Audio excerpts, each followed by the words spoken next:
આજ રોજ Mahuva town police station વિસ્તારમાં Mahuva town police station team સવારે પેટ્રોલિંગમાં હતી, જ્યારે એમને બાતમી મળેલ અમારા મહુવા ટાઉન પોલીસ સ્ટેશનમાં કામ કરતા અનામ હેડ કોન્સ્ટેબલ કપિલભાઈ બાબુલાલ જોશી એમને બાતમી મળેલ કે ગેરકાયદેસર વિદેશી દારૂનો જથ્થો મહુવા ટાઉન પોલીસ સ્ટેશન વિસ્તારમાં રાખવામાં આવેલ છે, જેની ખરાઈ કરતા અને સર્ચ ઓપરેશન ઓર્ગેનાઇઝ કરવામાં આવ્યું.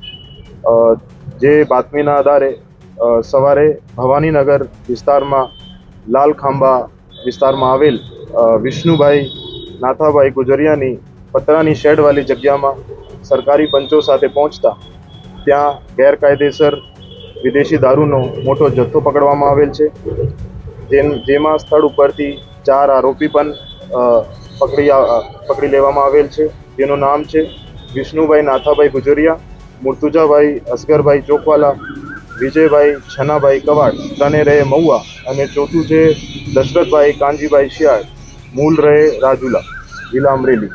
આ 4ની ધરપકડ કરવામાં આવી છે અને સ્થળ ઉપરથી ટોટલ જે કુલ મુદ્દામાલ છે નાની મોટી બોટલો ગણીને કુલ 23,480 નંગ બોટલ અને 894 નંગ દારૂનો પેટીનો એક મોટો જથ્થો કબજે લેવામાં આવેલ છે, જેની કુલ કિંમત 61,47,828 રૂપિયા છે.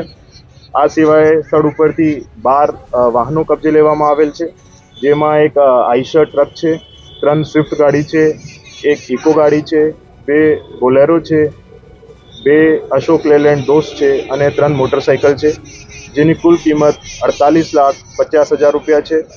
આ સિવાય આરોપીઓ પાસેથી 4 મોબાઈલ કબજા લેવામાં આવેલ છે, જેની કિંમત 15,500 રૂપિયા છે.